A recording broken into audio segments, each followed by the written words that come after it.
여러분 한 주간 잘 지내셨나요? 오늘은 지난 시간에 이어서 교육과 자아 실현 중 여러 관점에서 바라본 교육받은 사람의 모습에 대해서 이야기해 보겠습니다. 지난 시간에 교육받은 사람은 동서양과 지리적 조건, 환경, 문화와 사상에 따라서 조금씩 다르게 나타남을 알 수 있었습니다. 교육적 인간상은 교육에서 추구하는 인간상으로 보통 추상적인 수준에서 언급되고 있습니다. 그렇다면 구체적으로 교육받은 사람의 특징이 어떠한가에 대해서 이번 시간에 살펴보겠습니다. 그리고 특히 학자들에 따라서 어떠한 견해를 가지고 있는지에 대해서도 알아보도록 하겠습니다. 자, 그럼 여러 관점에서 바라본 교육받은 사람의 모습 중 먼저 개인을 강조하는 관점과 사회를 강조하는 관점에서 알아보겠습니다. 그럼 먼저 개인적 관점에서 오는 교육받은 사람은 어떤 사람일까요? 개인의 입장에서 보면 교육받은 사람은 먼저 자기 자신을 잘 이해하고 자신에게 주어진 다양한 문제를 합리적으로 처리하는 이성적 능력을 가진 사람으로 볼 수 있을 겁니다.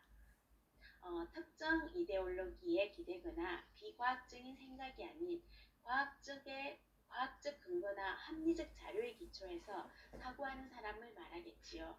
여러분 혹시 호모사피엔스라는 말 들어본 적 있죠?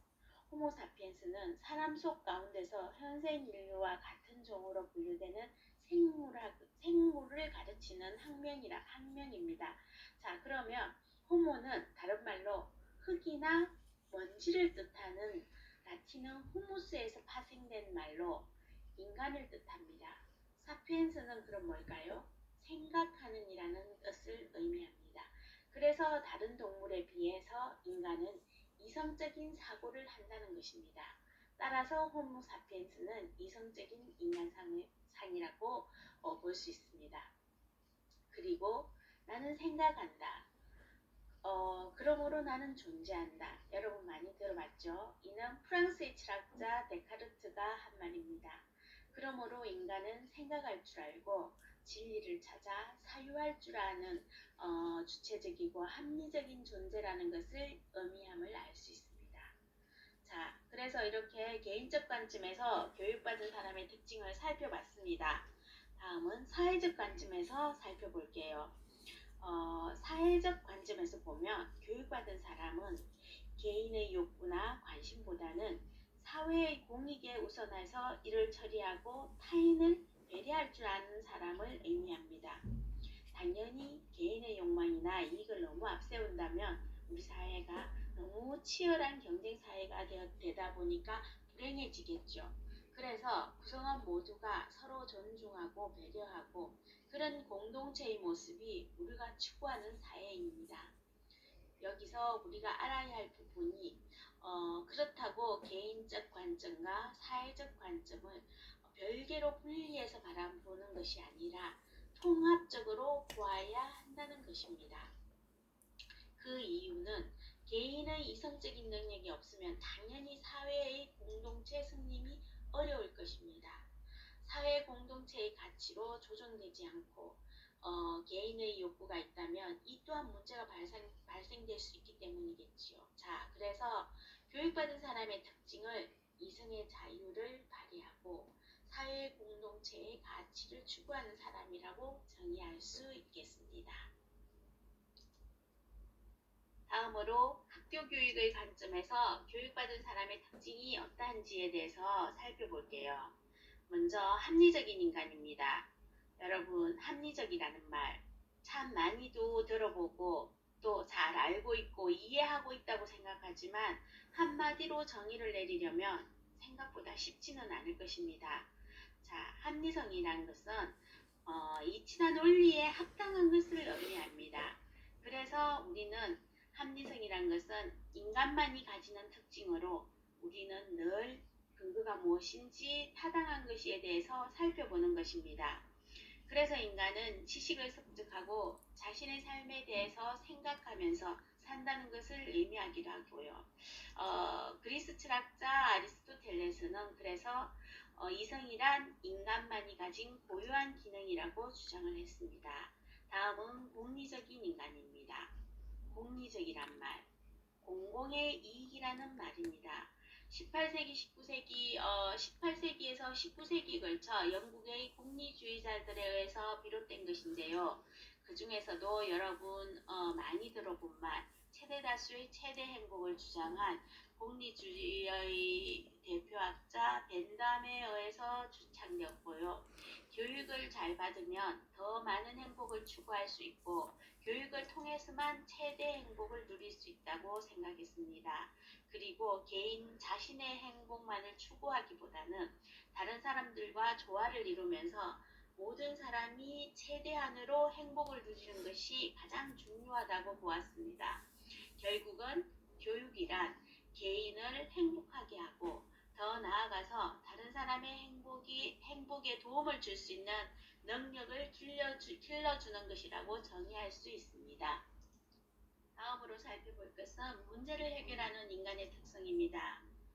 우리는 항상 이건 왜 이렇지? 이건 어떻게 해결하지? 이런 의문을 가지고 문제를 해결해가는 과정들을 수없이 겪고 있습니다.